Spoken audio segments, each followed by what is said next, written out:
But I would really let Elyse take lead on talking more about this word superhuman selling. How did you coin this word in the first place? So what was the thought process behind it? Yeah, absolutely. Well, I'll share a little bit of my own experience, and then I'll share kind of what this is and how you can start to use it. So like I mentioned, when we were kicking off and just introducing myself, my own experience in the corporate sales world, and then going into being an entrepreneur, for going on about 7 years now, is I was someone who always had good results, like results that someone would look at. When I was in corporate sales, I was usually towards the top of the leaderboard, if not at the top of the leaderboard. I went off and started my own business and, made 6 figures the first year. Like it was good results, right? But yeah, what people didn't know and didn't see was behind the scenes, I was struggling with a lot of things. I was struggling with a lot of anxiety. I was struggling with a lot of fear of things falling apart. And no matter what I did, no matter how many coaching programs I invested in and how many of the right scripts and processes I learned and put into place, I couldn't break past a certain income threshold for myself. I couldn't break past a certain sales threshold. And I'm just going to share numbers for context here. It's for me, it was like that 6-figure mark. Like I couldn't figure out how to get past it. And I felt stuck, and I felt stuck for like 10 years. And it was, again, good results, but I wanted to go out and change the world. I had a vision of, creating an animal sanctuary.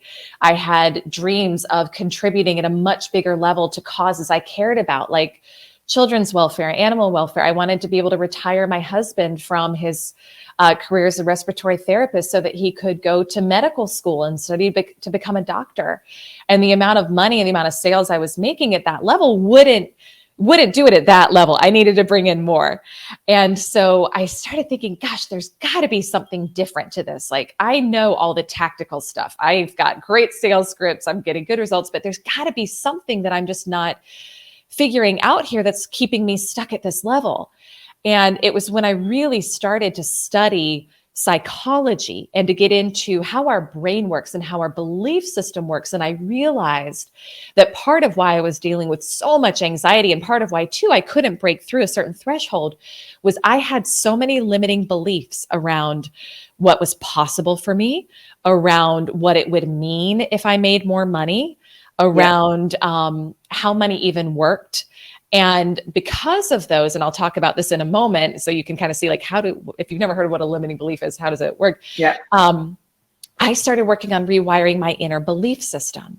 And when I did here, and when I started applying the principles of superhuman selling, in literally 6 weeks, I went from having $100,000 years to $100,000 months. And it was like that. And my clients have applied these same principles to achieve the same type of quantum leap. And that's what excites me these days. It's not the 5% growth. It's not the 10% growth. It's the quantum leap. How do we triple or 10x what you're doing in a short amount of time? And can I share my screen and I'll show kind of why this stuff happens and how it works? Yeah, absolutely. Okay. Okay, great. So give me one moment to get this pulled up for you here. And then again, if you all have questions on any of this, I'll be so happy to share, but let me share my screen here. One moment. Okay. Is that showing up okay here? Yes, we can see that. I hope everyone can see that. Okay, great.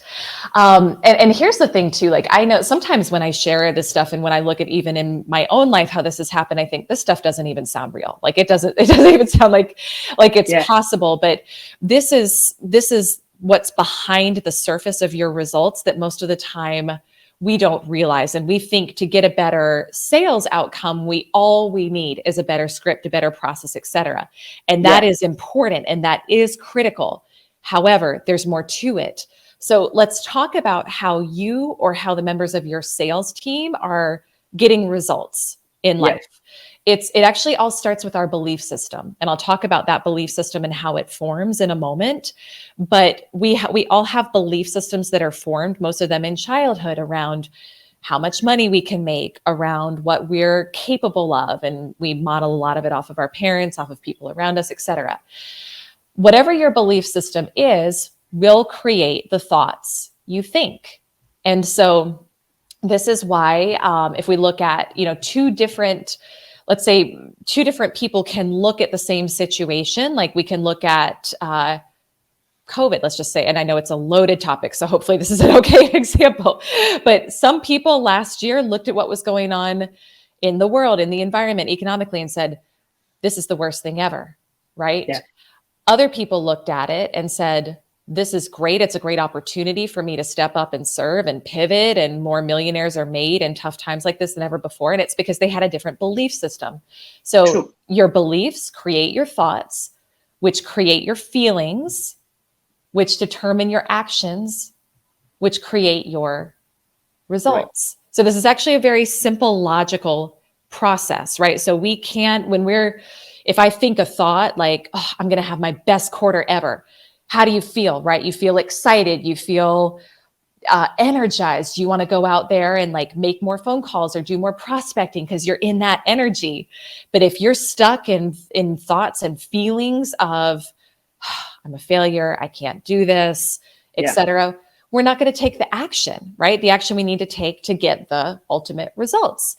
And so if we want to create greater results, and this is what I really had to look at in my own life, because I kept getting the same results again and again and again in my life, I had to go all the way back to the belief system, which is the root of everything. And Right. so I want to share just one diagram, and then we can talk about how this works. So if we take your brain and very simply divide it into two parts. Now, if there are any neuroscientists on here on the call, then they're going to be like, there's a lot more to this, these two parts, but this is high level. All you need to know for this. If we take your brain and we divide it simply into two parts, you have a conscious mind and you have a subconscious mind. Now, your conscious mind is what's processing the information that I'm delivering right now. It's processing what here's talking about, what I'm talking about. It's the seat of your reasoning. It's your logical mind. It's your analytical mind. It's where you process and filter new information, where you make decisions from, etc. And so this is what we usually work with when we go to make a change. We say, let me learn a new process. Let me learn a new technique, which is great, with the exception of this. Your subconscious mind is where you store all of your belief systems, all of your habitual behaviors, etc. And it's responsible for 95% of your behaviors and your results. Because we have to remember, your belief systems are what inform your thoughts, which create your feelings, which create your actions, which create your results. Okay. So let's say, and I've worked with I'll give you, an example. One of my clients she's a financial services representative, and she had been kind of stuck. She, again, doing well, but there's a promotion she wanted at work that she hadn't gone after. And it would have doubled her income.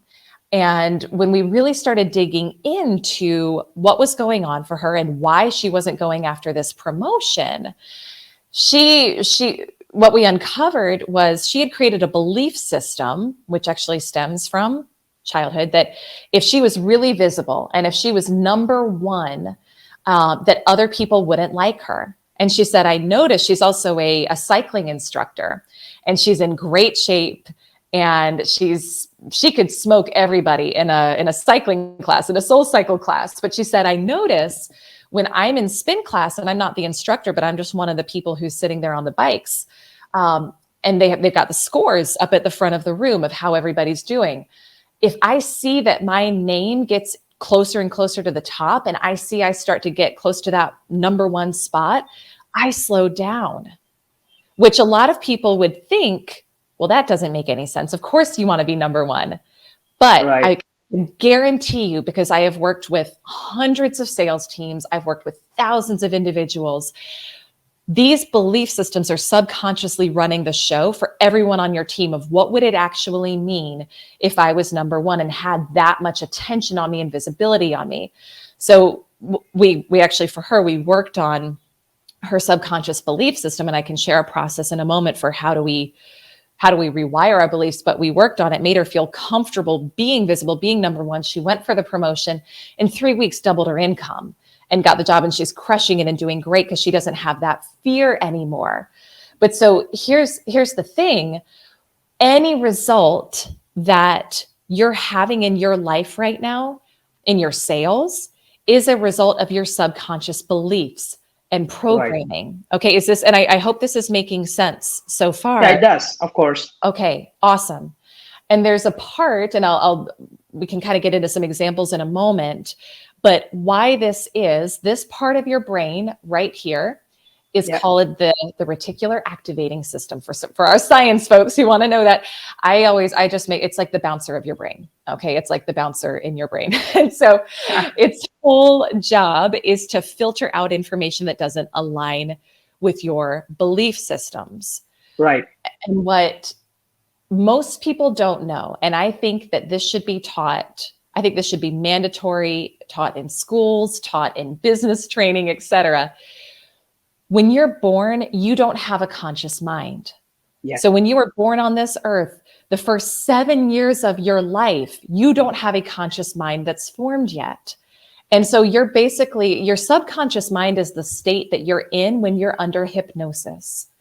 And so anything that you hear from parents, from teachers, from society, you don't actually have a filter formed yet to be able to determine if it's true or not. You don't have that logical reasoning capability. And so I want for everyone to think about some of the things you heard growing up. If you were like me, maybe you heard some things like money doesn't grow on trees, Yeah, or absolutely. right, children or little girls should be seen and not heard, Yeah. or rich. I talk a lot about money, which I know can be kind of a triggering topic, but I also think it's really Hmm. important for us to talk about because in sales, we're dealing with money all the time, right? And it's the currency. Absolutely. It's how, like, we need to know what it is and where some of these blocks come from. If you hear, I can guarantee you this too, if you're leading a sales team, either you or people on your team heard growing up, rich people are greedy. And you Yeah. know what? You take that in as truth as a child. And there's a lot of that conditioning even now in our society. You take that in as truth.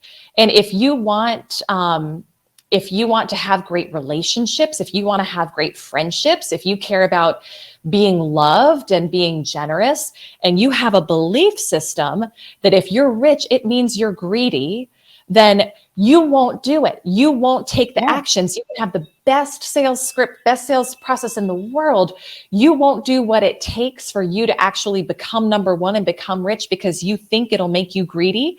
Again, all this stuff is under the surface, but it's like you got a block against it. And so this is the thing. This is the thing that when we learn how to dig into the root of the operating system in your brain, because literally when we can create a program, if you just think of your brain like a computer, when we create a new program that says, it's safe for me to be number one. Like I can be number one and still be liked by people. Or Yeah. actually, the more money I make, the more I have, the greater good I can do in the world. And when we can create that program and that belief system, your subconscious mind will never make you a liar. Its whole Yeah. job is to make your outer reality mirror back to you what you believe about yourself. It will then go to work. That bouncer in your brain now opens up to new ideas and new actions and new opportunities that you can take advantage of to make that new belief system your reality. And so for me, when I was, and I'll turn it back over to you here in a moment, when I was looking at in my own life, kind of getting frustrated and fed up with being at the same level financially for a long time and looking at my vision and my goals of what I wanted to create and realizing they took way more money than what I was making. As I looked at it and I started thinking about, well, what would it actually be like for me to make that much money and be that Right. successful? I noticed that I had a lot of beliefs around unworthiness. and a lot of feelings of unworthiness. I'm not worth that much. That's more than someone like me makes. And Yeah. so I had to go to work really digging in and practicing creating new thoughts of worthiness and starting to see myself as the person who has that level of success that I wanted. And Yeah. that's where within about 6 weeks of practicing those new thoughts, taking new actions, that much bigger financial result came in that mirrored what I was thinking. So I'll turn it back over to you. I hope this makes sense, but I think this is this is the stuff that we don't look at on our teams and in our own lives that will actually create a huge quantum leap fast when we learn Yeah. how to identify and rewire the belief system. Oh, that's great. And I think I would absolutely agree here. And I think everybody here in our audience as well would agree that this is something that's holding them back, right? Yeah. So we at Salesmate, we have our own sales programs as well. Doing it firsthand, I can definitely resonate and relate to what you just said.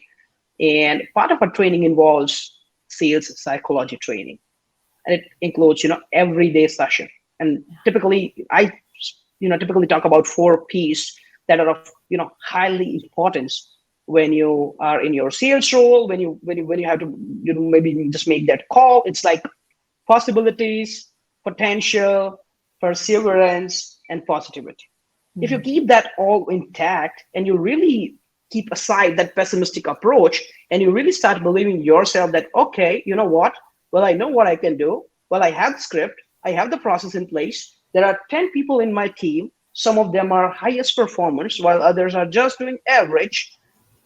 The thing is, everybody is trained in the same level, with the same process, with the same training module, with the same sort of leads that they get day in and day out, and they pretty much follow and they sell the same service, right? Or offerings or products, whatever they have. So, what is it that stops you? And I think the way you said about your subconscious mind and really boiling it down to belief systems. So, I have a follow up question, which I'm obvious, a lot of our audience would have as well. So, how do you unlearn what you already learned? What do I mean by that, right? So, how do you rewire your belief systems? And a following question that you may want to club and answer that is, how much is enough optimism? That's a great question. That's a great question. Well, I'll answer the second one first because I think that Yeah, one may be a faster answer. Because you will always get what you believe for yourself. I would say I always choose to see life as I want it. So yeah, I used to go into sales conversations and I would go into client pitches feeling fearful, thinking about what if it doesn't go well? What if it doesn't happen the way I want?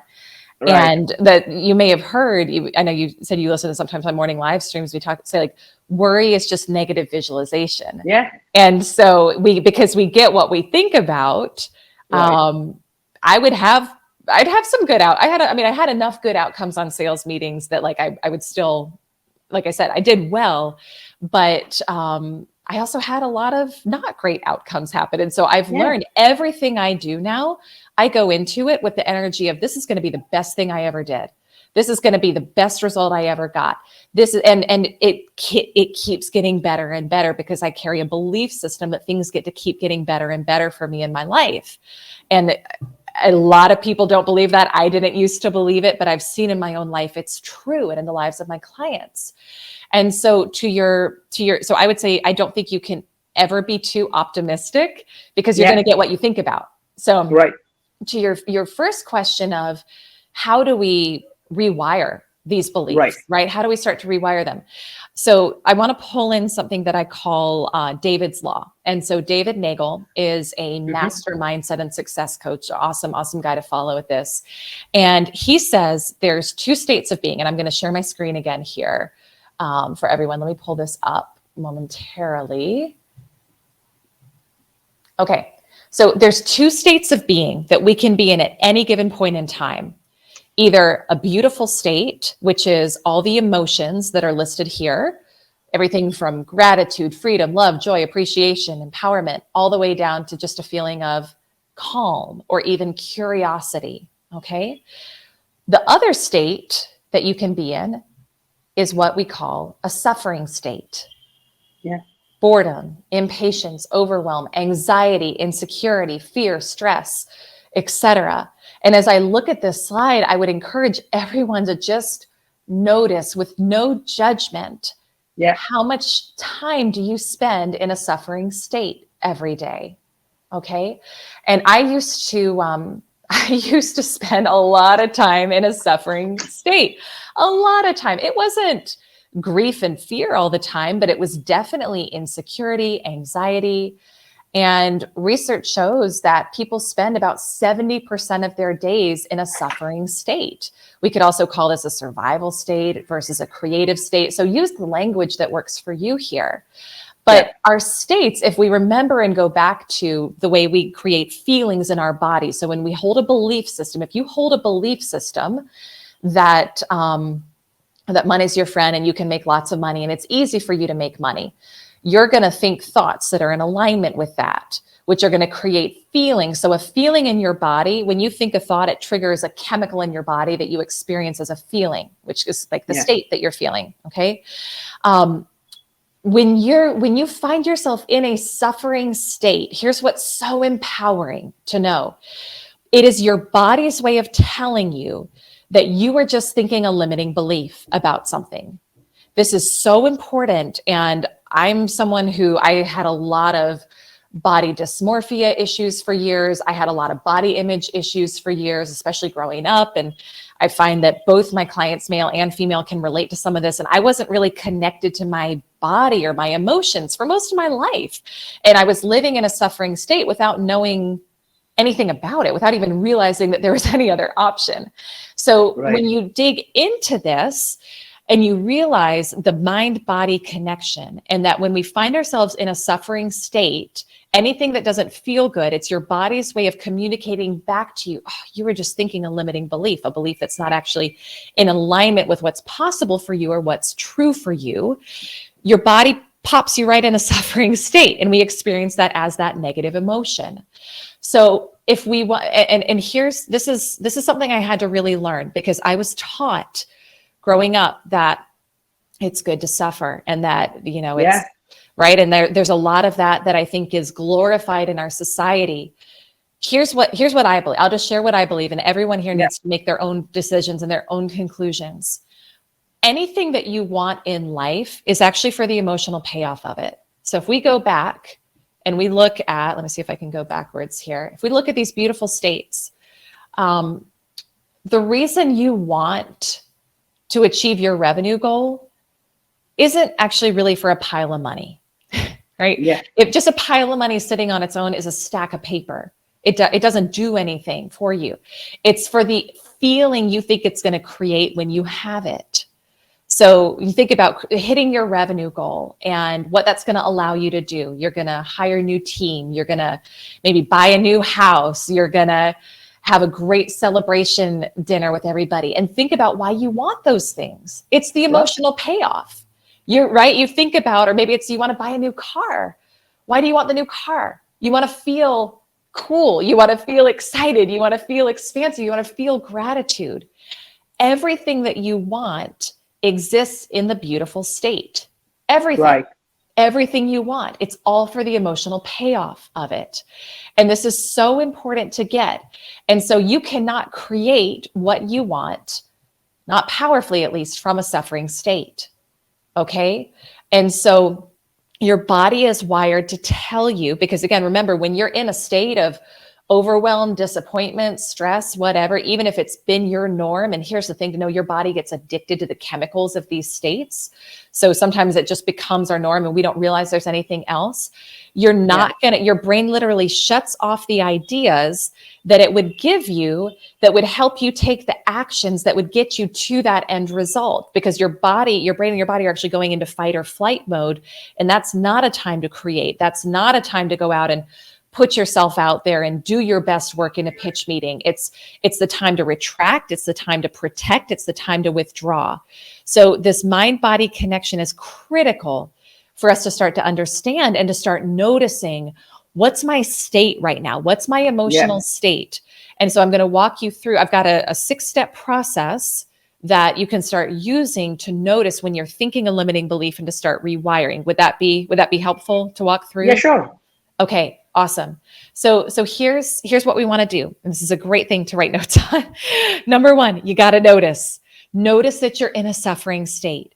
And that is your body's way of telling you, oh, I just thought a thought that's a limiting belief. Okay, that means, and all that a limiting belief is, if we boil it down to, is it's a lie. Okay, it's a lie. Just, this is one of the most important things you'll ever realize. Just because you think a thought doesn't mean it's true. Yeah. Okay. And for where you're going, like for the version I had to start to notice when I wanted to go from 6 to 7 figures in income, when I would think thoughts of scarcity and not enoughness, that wasn't in alignment with that new version of me that I was creating. So I had to notice and think, oh, wow, I just thought a thought that, like, there's not enough for this, or I can't do this. Would the version of me who already had that reality created, would she think that? No. So your body will tell you to start to notice your emotional state. Yeah. The second thing is you have to ask, what's the thought I was just thinking that put me in this suffering Right. state, right? Because again, the thought you're thinking is the thing that triggers the emotion in your body. So Yeah. let's say, for example, let's say that you're thinking, let's just take an example of, I want to, double my revenue this quarter, but I think money is scarce and money's hard to come by and money doesn't grow on trees. Okay, so let's just say that, because that's a very popular belief system that people have. Money doesn't grow on trees, so it's going to be hard for me to do this, if not impossible. Yes. You have to ask, you have to learn to examine your thoughts and say, is this true? Is what I was just thinking actually true? Now, here's the hint. And if we just get straight to the point, it never is. That's why it Right. feels bad when you think it. But I love the example of money doesn't grow on trees. That's a fun one for me, because what is money? In most cultures, in most societies, it's paper. It's some form of paper. Like, that's the actual currency. Right. Where do we get paper from? Trees. We literally print it. Okay. Right. When we start to dig in, and I'm so happy to do examples, or, take any limiting beliefs that show up for people and kind of walk through this process when we open up for Q&A. But when we look at these things, they're never true. It's never Right. actually true. Or I'm going to be bugging this customer by reaching out to them, right? That's something that often holds us back from prospecting. Well, is it really true, like, that no one wants to hear from you?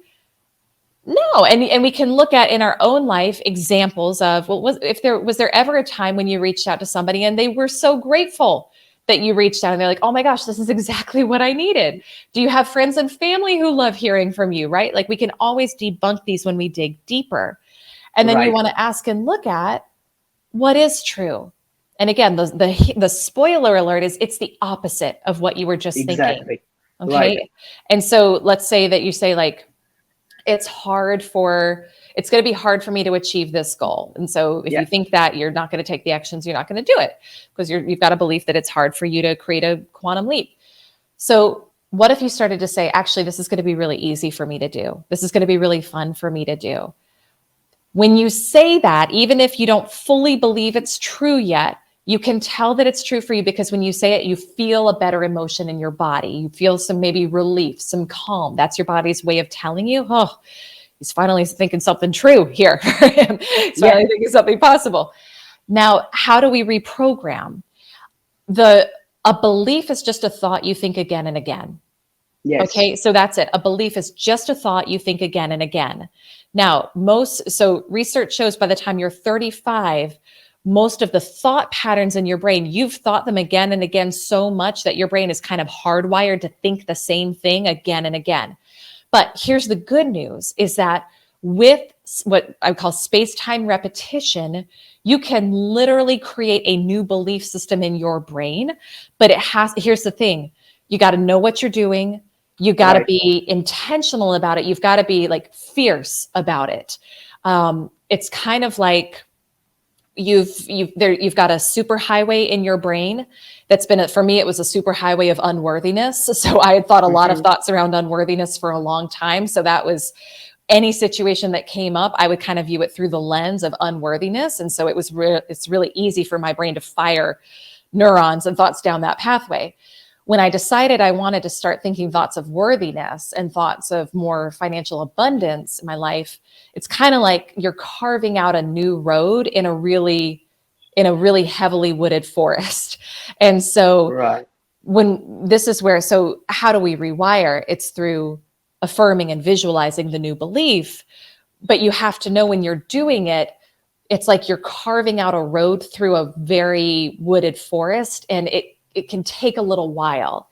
Now, the subconscious, and I'll open it up for dialogue about this in a moment, but this process will work with anything. Your subconscious mind, the way we communicate to it, and I'll go back here in the slides, the way we communicate to it and get through to it is through emotions and through images. So when people, and please, I'm curious here in the chat if people have ever tried affirmations or visualization and said, "Oh, it doesn't work for me." I used to say that a lot too.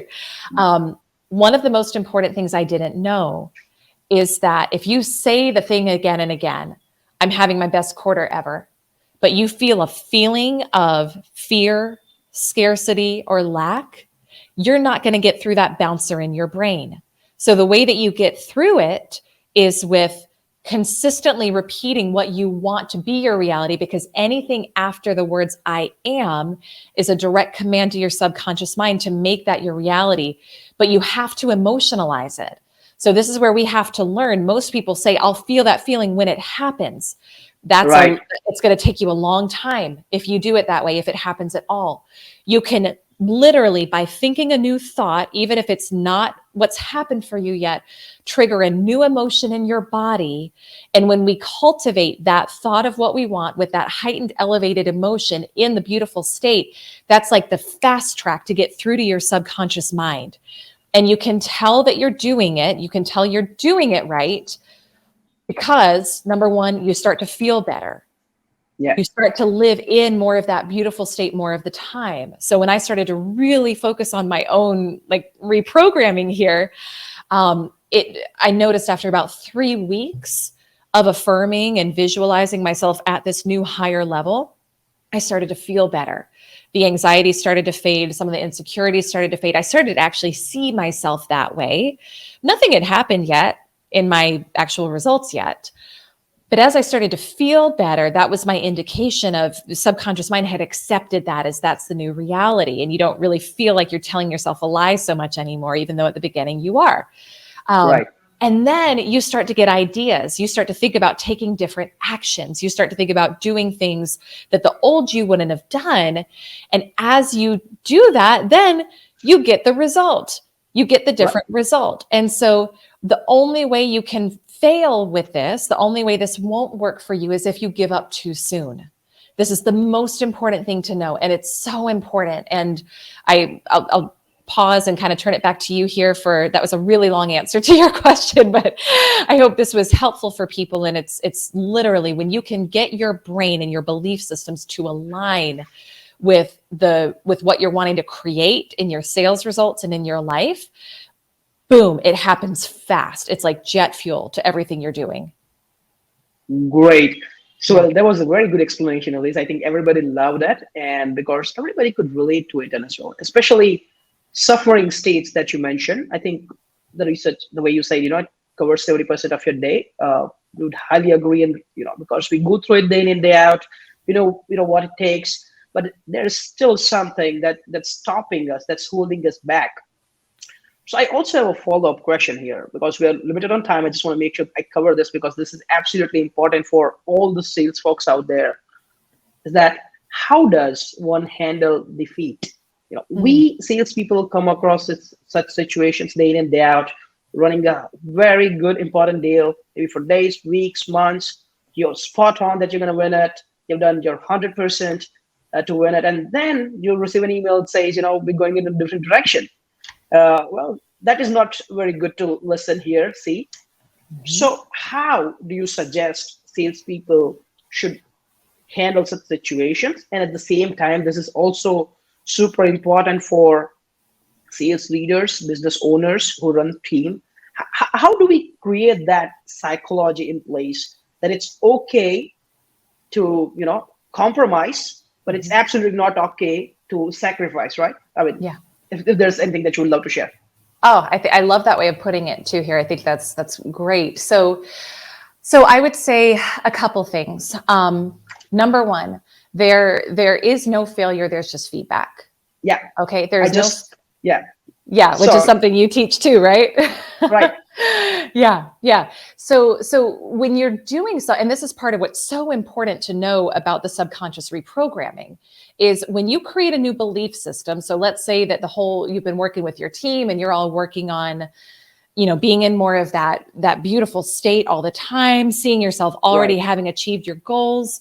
When you start to live that in your mind, and when you actually get your subconscious to accept that that's your reality, it will happen. It will happen. right, Now, we don't get to fully control how or when. And so this is the critical thing to know is, this part of why I love teaching this is that, number one, I used to get really defeated when stuff didn't go the way I thought it was going to, because I didn't know how this stuff works. right, And two, I think this is different from a lot of what's taught in the sales world, but this is right, what I teach, is that we don't get to be so tied to how it happens. And so we get to care about what, but not how or who. This is something I teach my clients in their sales coaching, is so you get to say, this revenue goal is happening. Like, this is absolutely happening 100%. This is our reality. We're claiming it. This is what's happening. You don't get to fully determine how it happens or who it happens through. So I'll give an example. And this is a really recent one on my team. So we have our part of our sales process and our sales funnel is a masterclass that we funnel for our female focused programs. We funnel women through to put them into my group program. We've had a ton of success with this. Like, it's our flagship masterclass. It does really well. In our last enrollment period of it, my assistant did the outreach for it, and we reached out to hundreds of women. And normally we have a really high conversion rate.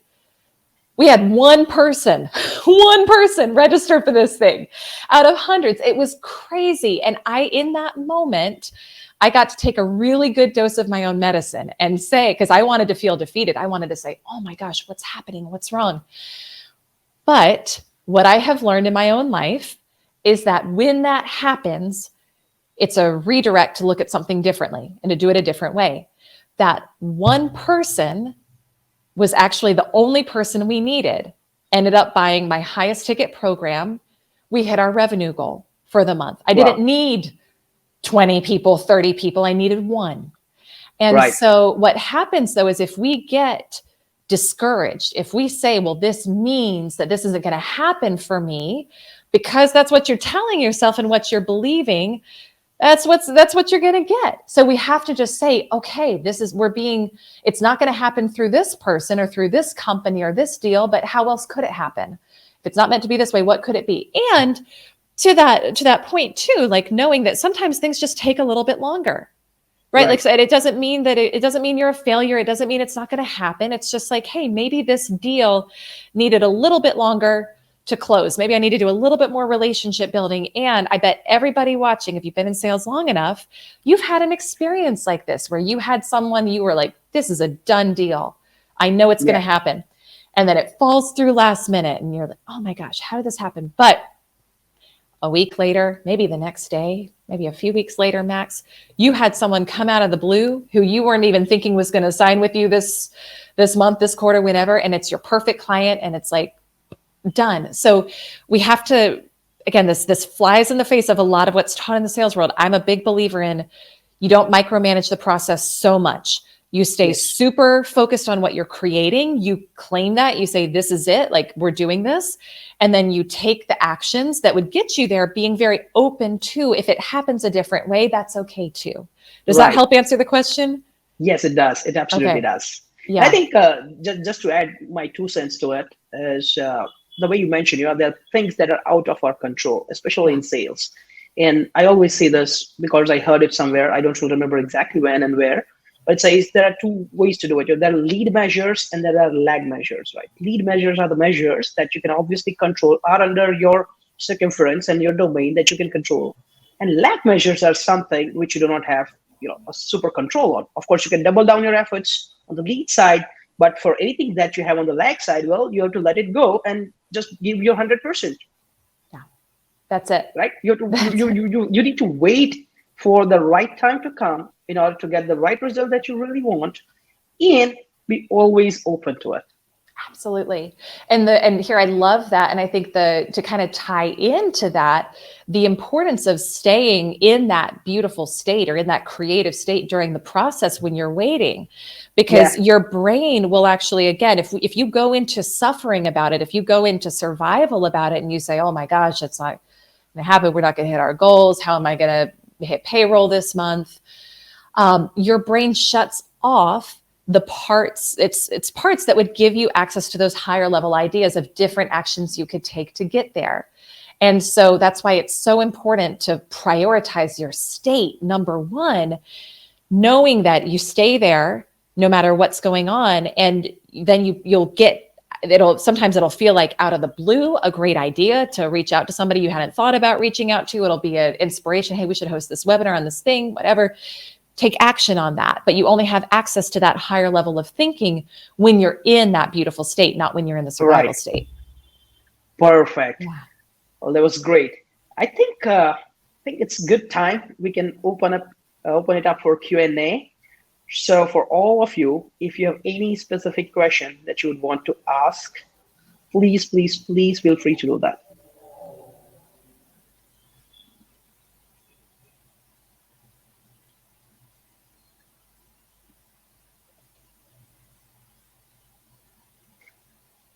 Pat has a question. Says, I suppose anytime you find yourself not smiling or feeling successful or accomplished, even in the smaller task, you may be in a suffering state, however minor it is, right? Mhm. And I think everybody would agree here. Yeah, absolutely. And that's why it's so important to notice, because things that, even boredom, if you like, boredom is actually the gateway to the suffering state. If things are getting, I just, doing this again, blah, blah, blah. That's, it's like the gateway. So we want to start to be so mindful. And it doesn't mean that everything is always going to feel amazing. So I want to be clear with that. Like that's not what I'm saying, but we want to get so conscious of noticing, ooh, am I starting to dip there? And then reframing what you were just doing. Like for me, when I do my sales outreach, like that, sometimes when we're in, and I still do that. I do prospecting for our company.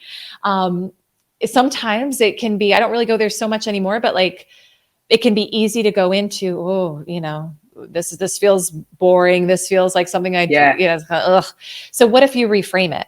And what if you think a different thought, like, oh my gosh, I can't wait to find out who my next dream client is going to be. And I'm so excited to reach out and make some connections, and just thinking about the impact that you're making on the lives, I think, of everyone. Like, if I can just leave this person better than I found them, that's a win. And in that energy, then it's that same task that might have been boring, it becomes fun. It becomes yeah. exciting, and people will pick up on that when you're connecting. So yeah.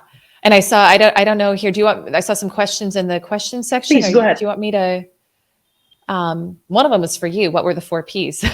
Oh, yes. Yeah. From Jeff 4 Ps was just designed. It says possibility, positivity, potential, and you have that tied up. You got to sign up for the perseverance. So those are the 4 Ps that we typically train our sales team and salespeople on. I think we have a question from Heidi. It says, "Can you please reshare those 6 steps?" Absolutely. Let me share my screen, and feel free to, screenshot or Yeah, whatever anyone needs to do. So here we go. Okay. So the first thing, notice your state. Notice you're just in a suffering state. That's your body's way of telling you, that's your indication that you were just thinking a lie. If we just really boil it down, you were just thinking a lie. Number 2, ask, is it true? Is it true?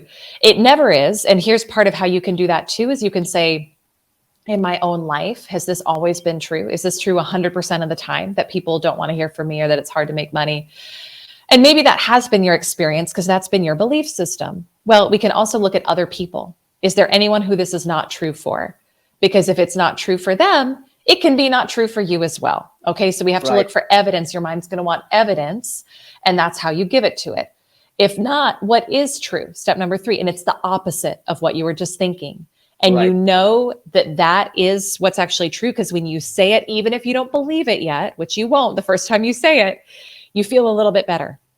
Your body is kind of like, oh, okay, this feels like relief. It feels like calm. You go into a little bit more of that beautiful state. Now you start the reprogramming, affirming the new belief and visualizing the new belief. So for me, every morning, I do it through meditation, visualization, affirmations. I spend about 30 minutes, which may feel like a lot. Some people do it a lot longer. Some people do it shorter, but I spend that time in the morning consciously thinking about what are the thoughts that I want to start thinking that are in alignment with the future I'm creating. What's my vision of it? I give my subconscious really clear pictures of what I want to create, both for today and for longer term. And I do it until I really feel that emotional state, that gratitude, that excitement. You got to live it in your mind first. Okay. You always create twice, first in your mind, then in your real world. Right. And then you do that. You repeat step 6 is you repeat steps 4 and 5 again and again and again and again and again. Remember, it's just like you're going to that bouncer in your brain. Okay. With enough repetition, with enough like knocking on the door, it will let the new belief through. The easiest times to do this and the most effective times to do this are first thing in the morning or last thing at night. I like Right. definitely doing it first thing in the morning, because when you first wake up, your brain is in what's called that Yeah. theta brainwave state, which is more where you are when you're being hypnotized. Last Yeah. thing at night is the same, but I find for me, sometimes I fall asleep at the end of the night. So I like to always do it first thing in the morning. So those are the 6 steps. I hope that helps. Wait, we have one more question. It says, Yeah. so are you saying that you should believe that it can happen? Be optimistic, basically? Yeah, 100%. Yeah, and Always. I just want to add that, more than just believing it, I think you should believe that you deserve it. Mm, yes. That is what you just said there here is so important Right. and so true, because that's so often the thing that holds people back is unworthiness. And most Right. people they'll earn within like 5% of their parents max. And so if you're looking to create a different situation than you grew up with, and a lot of the clients I work with then you've got to learn how to feel worthy of what you want and that you Right. deserve it. And that's the real work. But once you do, it gets exciting, because now you're actually Perfect. open to receiving it. Yeah, absolutely. Yeah. And one more question. It says, how much is the role of leadership in enabling sales reps to stay out of suffering state? Yeah. That's a great question. I mean, I think to me, it's what I always lead with my Right. team. I've been in sales leadership before. It's like lead with that. There's so many benefits. There's so many benefits. I mean, one is just retention, right? If you think about Yeah. what causes people to leave, it's anxiety, fear, et cetera. And it's like, if you could just train them how to manage their state in their day to Right. day, and you've got to do that by example. So you've got to start Right. with you first. I've got a client who's a COO of a big financial services company, and she started really practicing this work in herself, and her team started noticing and saying, Right. did you get a haircut? What are you doing differently? But she started practicing this, and they said, Right. I don't know what you're doing, but I want to learn how to do that. And she started teaching them. They're all rising to new heights together. So you've got to do it first for yourself, and then you can teach other people. I always think it's like 80% this, 20%, like let the strategy follow. And because you'll have much more effective strategy and actions when you do it from this beautiful state. It's kind of like Right. you supercharge everything, and you actually have to take less action to get where you were going to, which is pretty cool. Great. I think to add there, especially for managers and sales leaders, the way it is sold, the word hustle, it has created a lot of wrong impact on the way the people take it, especially sales leaders, because they've been taught, you got to get up, you got to show up, you got to do everything in your capacity, maybe work long hours extensively for weeks, for months in order to hit your targets. While that is true, but at the same time, it also affects you in a really, really wrong state. Yeah. And so this is why I say, I will just add a post on LinkedIn as well. So how to not hustle the wrong way? Because if you keep putting in that extra hours, or you stretch yourself way too much, of course you will end up being in a suffering state in the first place, which then will cause all the problems that you would want. So you got to choose, and you got to decide as a sales manager, VP, director, whoever you are, that you want your team to get, let's say, $100,000 in next quarter, or do you want to make sure that they keep making millions over the period of months and quarters and years? Because it's a long-term game that you have to think about, and not really drain or exhaust somebody into believing that hard work the wrong way is the only way to success. That's such a, oh my gosh, I love everything you just said. It's so important, because I think when we're moving from that suffering state, that's when we feel like we have to hustle, like we have to push and force it and control it. And that's the only way you're going to create from that state. And you're still going to get maybe a fraction of what's possible for you if you approach it from that beautiful state. Again, it turns so much of what we're taught in our culture on its head. And I love that you talked about that here, because it's like hustle your mindset, like hustle your belief system, work on this, because again, when you do that, everything else lines up so much faster, so much easier for you. And you don't have to hustle the way most of people think they do. Like it'll just happen a lot easier. Yeah, absolutely. So I had just sharing a quick experience here. So I was working in a previous organization, long back, and there were like a lot of team members. All they had to do was, while the process involved a lot of cold calls, reaching out to them, a lot of cold outreach, include a lot of multiple different channels, emails, LinkedIn and stuff. So there are guys who would do, let's say, 50, 60, 70, 80 calls a day, 100 calls a day, dialing in, making sure that they do everything in their capacity to hit their targets, to hit their quotas. And there was this top performer who just play foosball day in and day out in the office, but he was still the best performing rep month on month.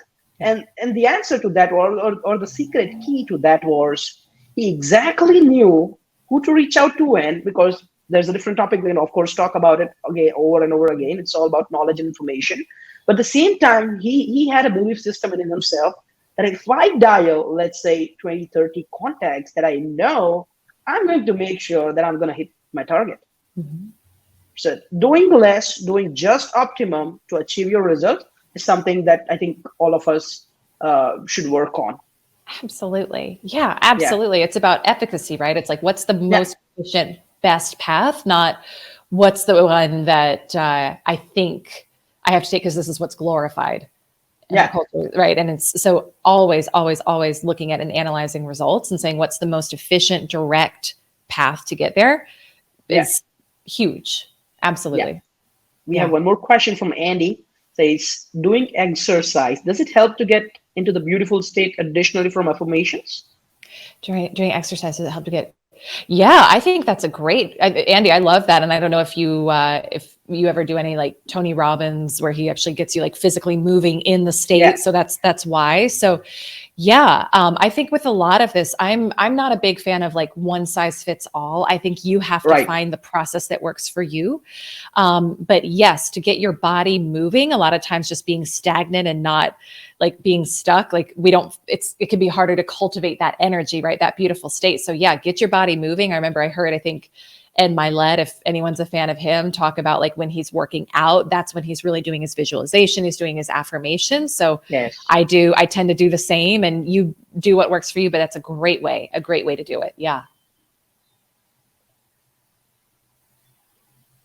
Great. So do we have any more questions?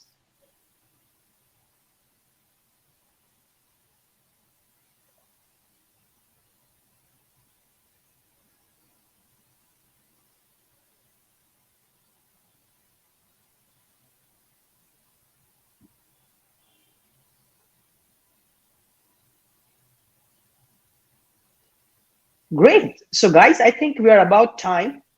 And Elyse, thank you so much for sharing those wonderful tips, just helping us run through this 1 hour session where we went through a subconscious mindset. And of course, it started thinking as well. Of course, we'll take more time to digest it, but it was super, super helpful. Time is limited unless, or else we would want to talk to you more. and it would not really be a bad idea to have one more session as well. Maybe we'll talk about something else, but there's a lot that we can learn. And I'm sure everybody who has joined has had some takeaways from our session today. Yeah, thank you so much. Thank you so much for having me and for letting me be here. And is it okay to share the podcast if people want to listen? Absolutely. Anymore? Is that okay? Yeah, I would just invite, if this is interesting to you, if you want to dig in deeper, She Sells Radio, and we've got a mixed audience there, so it's not gender specific. So She Sells Radio is a great resource, and I'm just super grateful here for the opportunity to be here and for all these amazing questions. This was really, really fun and super insightful questions. So such an honor to spend time with everybody here. Great. Elyse, would you mind sharing how people can reach out to you? But I think we have a question here. Yeah, absolutely. I'm at Elyse Archer everywhere. LinkedIn is a great place to connect. If we've got a free guide, 5 scripts to help increase your closing rate by 50% or more. So that's ElyseArcher.com/scripts if you want to get involved. And I'll just share my email. I'm happy, Elyse@ElyseArcher.com if anybody has a direct question as well. So absolutely. Great. Yeah.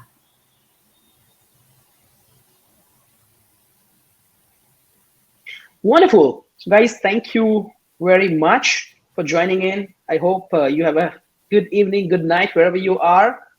And we will continue to have such sessions. We will empower and we'll try to bring more value to what we're doing day in and out. And our only job or the motive behind this sessions is that we as Salesmate, of course, there's a lot that we do on the technology side that can help you, but we also want to serve as a catalyst to really empower your sales teams, your business teams to achieve what you really want to achieve. Thank you very much, guys. I hope you have a great time. Bye-bye. Thank you. Bye, everyone.